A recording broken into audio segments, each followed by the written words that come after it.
yesterday. What did you? Oh, go ahead, Rob. I was just going to ask about Nathaniel Hackett being here and what he's going to do for you and how that came about.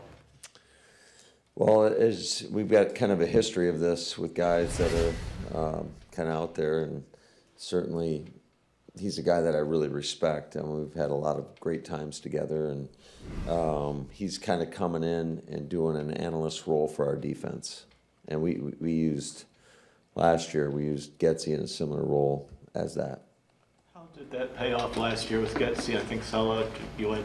Yeah, we had Salah, Getsy. I mean, we've had a lot of guys. I just think it's a fresh perspective. You kind of, especially when you take a defensive guy and put him on offense and vice versa, an offensive guy in defense, it gives you a little different lens to see it through and talk through. And so he's sitting in with our defensive staff, and he's been in the linebacker room and kind of just going through the film, and gives them a good offensive perspective.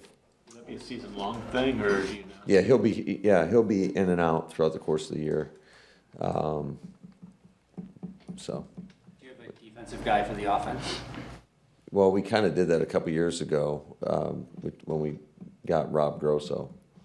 So, but now he's been a couple years on offense. Did you have, like with other teams you work for, did they do that? Because obviously the normal thing would be to have the offense. Yeah, it really happened back when I was in Atlanta in 2016 with Raheem Morris, moving him from defensive backs, and I think he was our passing game coordinator by title at the time, and moved him over to offense as a receiver coach. I just thought it was what a cool perspective to get the other side of it. Yesterday you mentioned that when you went back to look at last year's day one, you weren't super happy about it. How did yesterday go back in terms? I thought yesterday was pretty clean. I thought our guys did a good job of competing, but also taking care of one another, because ultimately we need everybody healthy for us to be at our best. So I thought there were a couple situations where you're always stressing staying away from the quarterback in those passing plays. There were a couple that were a little too close to the QB, but I thought by and large our guys did a good job of competing, getting the work in, but also taking care of one another. Was that play in the end zone between Hobbs and Jacobs a good example of taking care of each other? Looked like that could have been a big time play. Yeah, I don't know how Hobbs pulled off at the last second, but I'm glad he did. Matt, how beneficial has it been for Malik to have kind of a full off-season of learning everything instead of just coming in right away, and how have you seen him grow over the past year? Yeah, I think just from a fundamental standpoint, I think it's been critical. Just his footwork, his timing in the passing game. So we'll watch how he progresses, and I'm excited for him because I do think he's really grown. I think he's got good ownership of our offense and what we're trying to do. And like that is, I can't emphasize how difficult of a situation he was put in a year ago in terms of being here less than 3 weeks and having to go start a football game. So to have a year under his belt, I think will be extremely beneficial for him. Tucker has talked a couple times already this offseason about how he feels there's a lot of untapped stuff in terms of his downfield route running. He said a lot of his stuff came, yards after catch. Do you think there is a lot more to be had there in terms of getting him open downfield? Yeah, absolutely. I think he's just scratching the surface of what he's going to become, and certainly we got to do a good job of giving him opportunities. And I think, he's been able to show some of the things, and I think he's really grown as a complete football player, but specifically in the passing game. With Quay coming off the list yesterday, what's the plan for him? Just walk through. It's just good to get him back acclimated, with the guys, communicating in the huddle, seeing it from that position. How far away is he from maybe? I couldn't tell you. I don't want to put a timeline on it. Matt, how do you feel about the depth of that group? I mean, you brought McDuffie back, you brought Welch back, you signed Isaiah Simmons. Just how do you feel about how the depth of that group is coming? Yeah, I think we've got good depth, but we got to stay healthy. Along those lines, you got the 4 returning guys, but what could Isaiah Simmons potentially bring for you guys? I mean, the guy is obviously unbelievably quick. Yeah, you see him. He is, there's a reason he was a top 10 pick. He's got all the measurables, and it's just getting him acclimated with our system and knowing what he can do and try to put him in some advantageous positions where he can really showcase his talent. What do you envision those might be for him? Well, I'm not going to give you the game plan on that, but It's July 24th. it's a work in progress. So you had him mostly a strong side linebacker yesterday? Yes, not safety. Still remember that? That was like 2 months ago.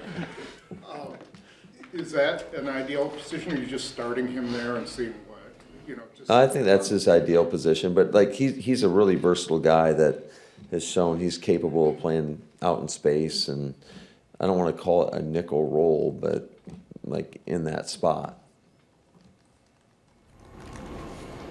You got obviously a lot of players on offense that are proven they can do it, and then obviously you draft a couple more guys, and you want to get Tucker and Bourne involved and this and that. How do you keep everybody happy? That's a great question. Winning. Hopefully winning will keep them all happy. And, I mean, the beauty of our offense is, like, you really don't know necessarily who's going to get the ball. And I think it really frees up the quarterback. He doesn't have to feel that pressure, I got to get this guy the ball. And it's really on us as a staff to try to move these guys around and showcase what they can do. Obviously, I have no idea what goes on behind the scenes, but is there some managing of that from your part? The guys come to you from time to time? No, I think these guys, they're high character guys that I think just want to go to work, and we'll have a lot of time to game plan to get, more specific with them. Right now, we're just trying to, install really every phase of our game plan and let it happen organically over time. How do you think Bo Melton has handled the position switch, and how do you think he looks, early on in the summer, and what do you expect out of him? Day one was good. Did some nice things. I just love the attitude and what he's all about, what he represents. His story is awesome. Just how he's had to earn everything in this league, and I think that's a good lesson for all our players, whether you're a first rounder or a seventh rounder, a UDFA, it doesn't matter. It just, you got to earn it every day, and he definitely has done that. Are there things you've discovered over the years in those first few days of camp without pads that you want to focus on, like conditioning or different drills that when the pads do come on?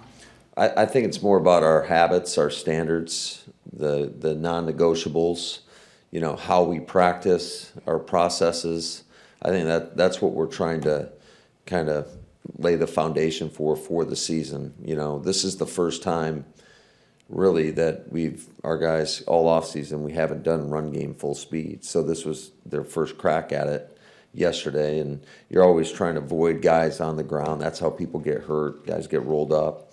So I thought, there were a couple instances of that, but by and large it was pretty clean. But it's all the little things that end up ultimately, in many cases, decide the difference between winning and losing. So it's almost a rehearsal for a padded practice. Absolutely, everything is, and along the way, you're forging your identity. You're getting into better football shape because there's no substitute for. There's nothing these guys can do that can get them, the conditioning for what they're about to take on, throughout the course of the preseason and into the regular season. Practices, in pads, without pads, joint practice, preseason, when it's decision time and you evaluate the body of work for each player, how does those different environments play a different role as you look back on how each player's performed over the last? Yeah, I definitely think some of those situations are a little more weighted than others, when you're talking about the games and all that, but there's a lot of opportunities out here to evaluate these guys, and just like I told them yesterday, it's not just, it's what kind of teammate are you as well, and all the little things that I think encompass what a real football player is all about. What have been your first impressions of Nate Hobson playing multiple positions in the defensive back and then just acclimating to Jeff Hafley's defense? Yeah, he's done a great job. You can really see the guy's a competitor, and that's why we loved him on tape. He's tough, and he was primarily a nickel with the Raiders, and so it's been pretty cool to watch him come in, play a lot more outside corner, but also we know what he can do, you know, if we want to put him inside. What is it about him that gives him the ability to step on the perimeter? Well, he's just a talented player. Obviously, you got to have a certain skill set to be able to do both, and he has that. That's why we went after him. You know, with Golden, with all the motion and stuff, do you envision him doing like this kind of stuff that Jaden Reed's been able to do with all the motion you run? Is he that type of a player? Potentially. Ideally, you'd like to have everybody be able to do that, because then you really don't know where it's coming from. So I think the more guys that we can train to be able to take on that type of role, I just think it opens up things for you offensively. How much stress is that in the beginning? I mean, is that a lot of stress, a lot of learning motion, or is that pretty habit? No, I mean, yeah, I think there's a lot of learning for these guys, because it's just, a lot of it's what have you been exposed to in your past. And, you know, I think they did a really good job with him at Texas, exposing him to a lot of different things, but, you know, we'll just kind of see how it goes throughout the course of training camp. More, please. When you add in plays kind of during the offseason, is it more of you see cool plays around the league or have concepts that you want to break off of other concepts, or is it more of like, oh, we have a Matthew Golden or a Savion Williams now and we want to be able to draw up certain things for those type of play styles? I think it's all the above. I think you're always trying to pull inspiration from things you've seen on tape, or maybe it's something that somebody's ran against our defense, and you know, you have conversations internally about how tough a certain concept may be to defend, but then also you're trying to look at the strengths of your players and what they do well, and certainly you get ideas from what they've been able to show from their college tape. So, yeah, but I think you're always looking.